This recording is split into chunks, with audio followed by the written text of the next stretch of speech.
understand ongoing yung investigation on the Senate shooting incident. Yes. Meron na po ba tayong nakikitang liability on the part of the senators? I wrote merong public I wrote the pronouncement Senate also President. helping the...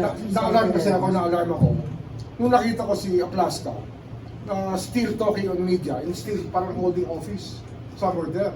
So I wrote Senator Cayetano about enforcing the preventive suspension given by this office. And we have not yet received a reply from the Senate President, but we expect one. Kasi nga, we will know if he is complying with our order or not.